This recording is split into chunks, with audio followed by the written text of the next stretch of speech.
गीता के महान संदेश को चिंतन करते करते हम सब ने सुना था कि अपने चेतना को निष्कंप बनाएं, एकाग्रता धारण करना सीखें, चित्त को शांत बनाएं और अडोल अवस्था में आप आ जाएं तो अपने भीतर की शांति को प्राप्त करने में आप सफल हो जाएंगे। और बताया गया था कि कंपनों के संसार में, स्पंदनों के संसार में हर चीज में स्पंदन है, ऊर्जाएं बह रही हैं, तुम्हारे अंदर की ऊर्जाएं भी गतिमान है, लेकिन उन सब का लाभ तुम तभी ले सकते हो जब तुम्हारा मन एकाग्र हो और केंद्रित हो। विचलित मन सफल मन नहीं होता। दौड़ता हुआ इधर उधर अलग अलग दिशाओं में दौड़ता हुआ मन आपको कोई लाभ नहीं दे पाता, लेकिन जिधर मन लग जाता है ये उधर चमत्कार जरूर करता है। और पीछे भी हम अनेक अनेक श्लोकों के माध्यम से इस बात को सुनते समझते आए हैं कि जिस प्रकार से विद्युत धारा जिस भी यंत्र में जाएगी उसी की विशेषता को प्रकट कर देगी। मन की तरंगें जहां भी जिस चीज में जुड़ जाएंगी उसी चीज को बढ़ा देंगी, उसी को गतिवान कर देंगी। इसलिए आपके अंदर की ऊर्जा मन के द्वारा जहां कहीं भी कनेक्ट करती है, जहां कहीं भी संयुक्त होती है, वहीं वो अपनी विशेषता दिखाती है। इसलिए अगर आपके प्रेम में आपका मन केंद्रित हो गया और ऊर्जा उधर लग गई तो आप चारों तरफ देखेंगे कि आपका वातावरण प्रेम से भरपूर हो गया। लेकिन अगर यह ऊर्जा भय में लग गई तो आपको चारों तरफ से डराने वाली चीजें महसूस होने लग जाएगी। और अगर आशंकाओं में, बहम में, भ्रम में आपका मन केंद्रित हो गया तो आपको इतनी आशंकाएं मन में घेरने लग जाएंगी। कहीं कोई दो लोग आपस में बात कर रहे हैं, हंस रहे हैं, आपको लगेगा मेरी मजाक उड़ाई जा रही, मेरे बारे में बात हो रही है। कोई पीठ पीछे खड़ा हुआ आपके कोने में खड़ा है और उसने आपकी तरफ देख भी लिया हो, जाने अनजाने में आपको लगता है जरूर मेरे बारे में बातें हो रही हैं और कोई प्लानिंग हो रही है, षड्यंत्र रचा जा रहा है, क्योंकि आप भ्रम में जी रहे हैं।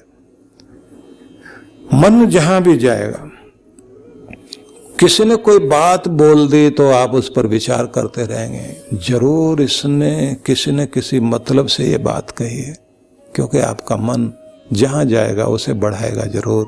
घृणा में जाए तो घृणा बढ़ा देगा, प्रेम में जाएगा प्रेम को बढ़ा देगा, आशंका में जाएगा आशंका को बढ़ा देगा, और अगर यह भक्ति में चला गया तो आपको भक्त बना देगा, और अगर ये वासनाओं के जंजाल में चला गया तो न जाने आपको कहाँ कौन से कीचड़ में जाकर खड़ा कर दे।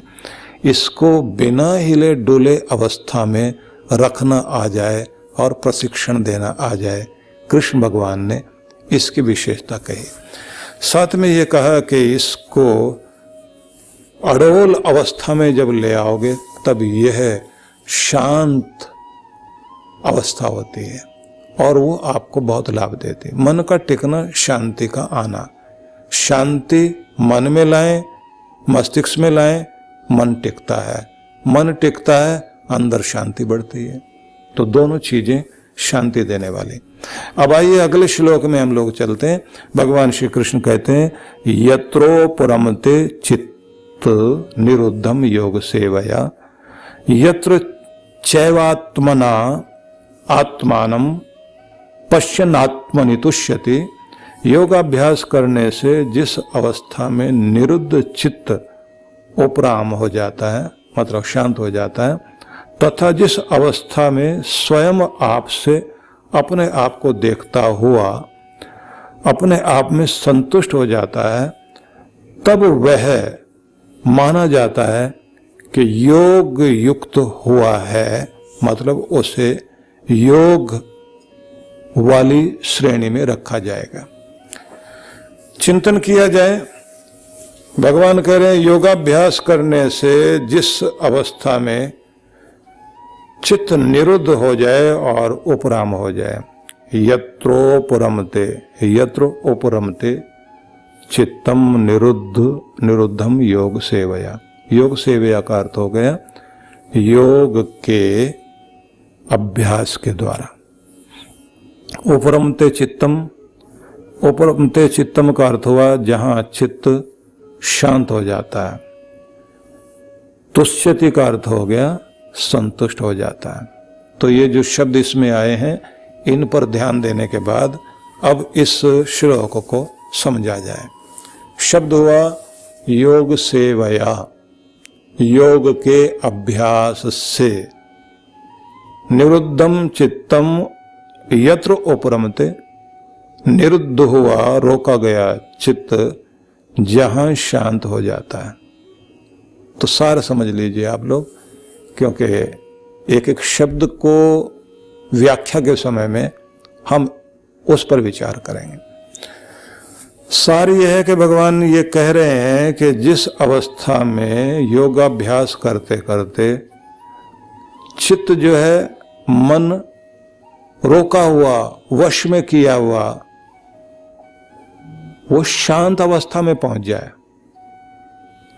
और जिस अवस्था में यत्र चैव आत्मना आत्मानम पश्यन आत्मनि तुष्यति, आदमी अपने आप में खुद को देखता हुआ और खुद के अंदर ही संतुष्ट हो जाए, वह एक अवस्था योग की अवस्था है। अद्भुत अवस्था है, स्वयं में स्वयं को देखना, स्वयं में स्वयं की संतुष्टि पाना। दो बातें, खुद से खुद को देखिए और खुद से खुद में संतुष्टि पाइए। कैसे? कहते तब जब आपका चित्त आपके वश में हो और शांत हो। किसके द्वारा ऐसा होगा? कृष्ण भगवान कहते हैं योग सेवया, योग के अभ्यास से होगा। तो ये कहा गया योग के अभ्यास से तुम अपने चित्त को रोको, कंट्रोल करो और नियंत्रित करते हुए, लगाते हुए अपने मन को शांत अवस्था में ले आओ। तब आपको क्या करना है? अपने आप से अपने आप को देखना है, अपने को जानना है, और फिर स्वयं में खुद की संतुष्टि पानी है, तृप्ति पानी है कि ये करके देखिए। तो अब इस पे विचार करते हैं। योग अभ्यास ये एक शब्द हुआ। आप लोग ये तो जानते हैं कि जो कहा जाता है करत करत अभ्यास के जड़मति होत सुजान, रस्सी आवत जात है और शिल पर पड़े निशान। पत्थर के ऊपर रस्सी के आने जाने से निशान पड़ने लग जाते हैं, इसलिए करत करत अभ्यास के जड़मति होत सुजान। बहुत जड़मति हो, मूर्ख आदमी भी हो, सुजान समझदार बुद्धिमान हो जाता है। तो अभ्यास आपको बुद्धिमत्ता देता है, समझदारी देता है, लेकिन योगाभ्यास क्या देता है? का योग अभ्यास से आपको अपने मन को रोकना, संभालना, जोड़ना आ जाता है। एक दिन के अभ्यास से तो बात बनेगी नहीं, बैठना तो रोज पड़ेगा। किसी किसी दिन आपका अभ्यास आपको चमत्कार करेगा, बड़ा मन लगेगा। किसी दिन आपको लगेगा मैं समय खराब कर रहा हूं। कभी कभी आपको लगेगा कि आज तो सारा दिन जो है गद्दी पर बैठे रहे, ग्राहक तो आया ही नहीं, दुकान पर बैठे रहे, कोई आया नहीं सामान लेने के लिए, दुकान पर आना ही बेकार। अगर 5-7 दिन ऐसे बीत जाए तो लगता है दुकान बंद ही करनी पड़ेगी। तो भी दुकानदार कभी भी ना तो दुकान बंद करता, ना उठ के भागता। वो क्या कहता है? आएगा ग्राहक। कब आएगा? बोले कभी भी आएगा। और फिर ये लोग, दुकानदार लोग एक शब्द बोलते हैं, ग्राहक का और मौत का कोई भरोसा नहीं। अब मौत की तरफ तो कम ही ध्यान होता है उनका, लेकिन ये जरूर कहते हैं कि ग्राहक का कोई भरोसा नहीं, कभी भी आ सकता है। तो इसका मतलब है टिके रहो, बैठे रहो। तो जब एक साधारण दुकानदार भी बैठा रहता, टिका रहता, गद्दी नहीं छोड़ता, तो फिर वो जो जिसने परमात्मा का खजाना प्राप्त करना है, इतना बड़ा, जो जन्मों में बात नहीं बनी, इसी जन्म में बात बनानी है, तो गद्दी अपना आसन क्यों छोड़ दे? किसी दिन मन लगे ना लगे, काफी दिनों तक मन लगे ना लगे, लेकिन आसन नहीं छोड़ना, हिलना नहीं, भागना नहीं। दुकान है अपनी, मतलब जिसमें लाभ प्राप्त करना है। लाभ प्राप्त करना है मतलब कौन सा लाभ? परम लाभ प्राप्त करना है, परम शांति प्राप्त करनी है, परम चैतन्य से जुड़ना है, तो आपको बैठना है। इसको क्या कहेंगे? योगाभ्यास। लगातार का अभ्यास जारी रखना है और भरोसा ये जरूर रखना, ग्राहक तो आएगा। मतलब वो जो देता है आपको लाभ, वो परमात्मा तो आएगा। इसमें हम लोग विद्यार्थी थे, तो हमारे एक प्रिंसिपल थे, प्रिंसिपल ज्ञानचंद महाजन, बड़े अद्भुत व्यक्ति थे। उपनिषदों पर जो है उनकी बहुत अच्छी पकड़ थी और उपदेश भी बहुत अच्छा करते थे, अच्छी सी पगड़ी बांधते थे वो।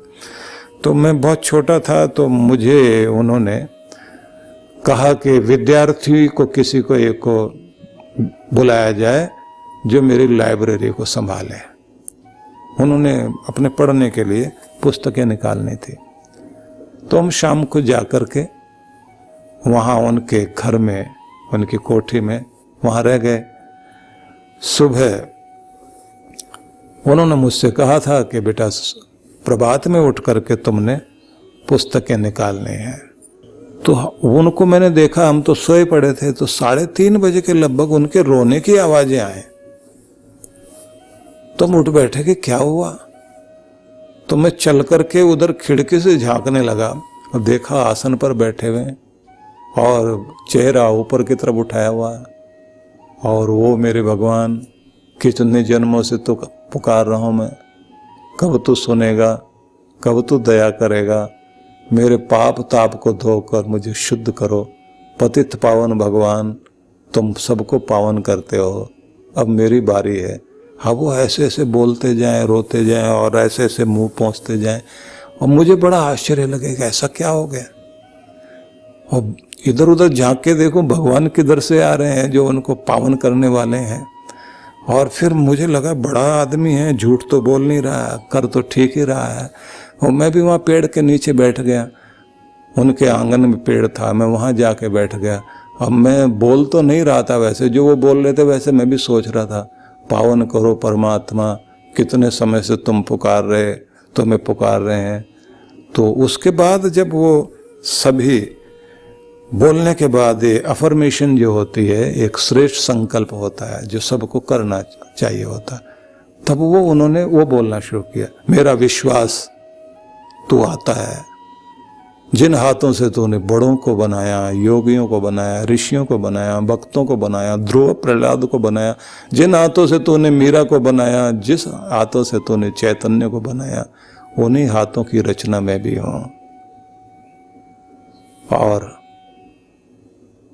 अब मेरी बारी है, खबर लेगा, मुझे विश्वास है तू आएगा। छोटे बच्चों का चित्त बड़ा अद्भुत होता है, वो जो सुनते हैं ना वो सारा नोट हो जाता है दिमाग में, ऐसे जैसे कॉपी पे नोट कर दिया। हम वो सारा सुनते रहे। तो उसके बाद में उनकी वाइफ, उनकी पत्नी उठी, उन्होंने देखा ये बच्चा सुन रहा है और वैसे ध्यान कान भी लगा रहा है और वैसे बैठ के आंखें बंद करके कर भी रहा है। तो वो पहले तो हंसी और फिर मेरे पास आके प्यार से सिर पे हाथ घुमाती रही और फिर मेरे चेहरे पर दोनों हाथ अपने घुमाकर और थपथपाने लगे, उठो तुम दूध पियो। और फिर आकर मेरे से बोली स्नान वगैरह किया अभी? मैंने कहा अभी तो हम इनके साथ, इनका जो रोना चल रहा था ना, हम उसी में शामिल थे। बोले ये तो करते ही रहते हैं ऐसे, तो महिलाओं को ऐसा ही लगता है। तो मैंने कहा नहीं, ये बहुत अच्छा कर रहे थे, मुझे भी शांति मिले। तो कहाँ अशांत है? मैंने कहा अशांत तो नहीं है, फिर तुम्हें क्या शांति की जरूरत है? मैंने कहा वो तो सबको चाहिए। नहीं, इतनी छोटी उम्र में क्या बातें कर रहे हैं। अब स्नान वगैरह करके हम आ गए। तो उसके बाद जब उनके पास में पुस्तकें ला करके रख रहा था, तो पुस्तकें ला करके मैंने उनके पास में रखी, तो वो सबको देखते जा रहे थे, पलट रहे थे ऐसे। उस लाइब्रेरी में उनकी टेबल रखी हुई, उसी पर मुझे कहा कि तुम भी एक कुर्सी पर बैठ जाओ। अब मैं वहाँ बैठूं नहीं, मैंने कहा नहीं नीचे बैठना। नहीं नहीं बैठो सामने, तभी तो पुस्तक देखोगे। और फिर वो एक पुस्तक को पढ़ने लगे और फिर मुझे कहते हैं देखो कितना अच्छा लिखा, आए वो झांक कर जाने लगे। मैंने कहा आए भी क्यों जाने लगे? जो होती थी बाट तुम्हारी कब से, तुम आए भी और जाने लगे। जाते जाते वो बोले बैठे कहाँ तुम्हारे आंगन में, गए रहे बैठे हुए। अब ये जैसे वो कविता बोल रहे थे, मैं तो आगे पीछे करके बोली है, क्योंकि मैं भी बहुत देर तक जो है उसको मन मन में दोहराता रहा कि कौन आए थे और कौन जाने लगे और कौन बाट जो रहा था। और उसने कहा गैर बैठे हुए हैं और गैर बैठे तो हम क्यों बैठे? तो सोफे पे इतनी तो जगह होती है, वो साथ में बैठा जा सकता है। तो मैंने आके उनसे पूछा, मैंने कहा सोफा छोटा था क्या? वो बड़े हंस करके बोले तू पागल है, समझता नहीं है। मैंने कहा आप समझाओ। बोले वो जो भगवान है ना, वो यही कहता है कमरा खाली करो, कमरा ये है ये, और वो ये कहता है इसमें या तो दुनिया को बैठा या दुनिया के मालिक को बैठा, एक ही बैठेगा। अगर मेरे लिए आसन बनाया है तो फिर आसन को खाली रखना। और ये बोलने के बाद उन्होंने कहा तू अभी नहीं समझेगा, तू छोटा है ना। और फिर उन्होंने कहा देखो उपनिषदों में बहुत कुछ है बेटा, पढ़ना। अब वहां हम 1 दिन 2 दिन रहे होंगे, लेकिन वो 2 दिन की बात बड़ी महत्वपूर्ण थी, क्योंकि उनकी वो पंक्तियां के आए भी वो झांक कर जाने लगे। मैंने कहा आए क्यों और क्यों जाने लगे? जो होती थी बाट तुम्हारी कब से, तुम आए भी और देखकर जाने लगे। जाते जाते वो बोले बैठे कहाँ तुम्हारे आंगन में, गैर हैं बैठे हुए। तुमने तो गैरों को बैठा लिया, अपनों को तो भुला दिया। अपनों के लिए आसन बिछाओ ना। बस वो चीज चित्त पर बहुत बैठी, जो ध्यान में आगे चलकर जैसे जैसे आयु आगे बढ़ी हुई और फिर कुछ समझ हुई, तब ये समझ में आया कि चित्त जितना खाली कर लोगे तभी वो आता है, तभी वो विराजमान होता है।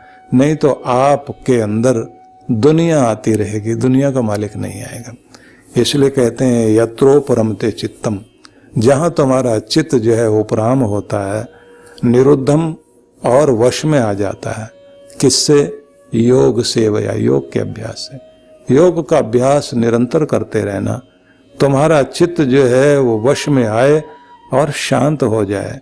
तब एक बात होगी, आत्मना आत्मानम पश्यन, तब तुम अपने अंदर खुद में खुद को देखना और फिर खुद में ही खुद संतुष्टि पाना।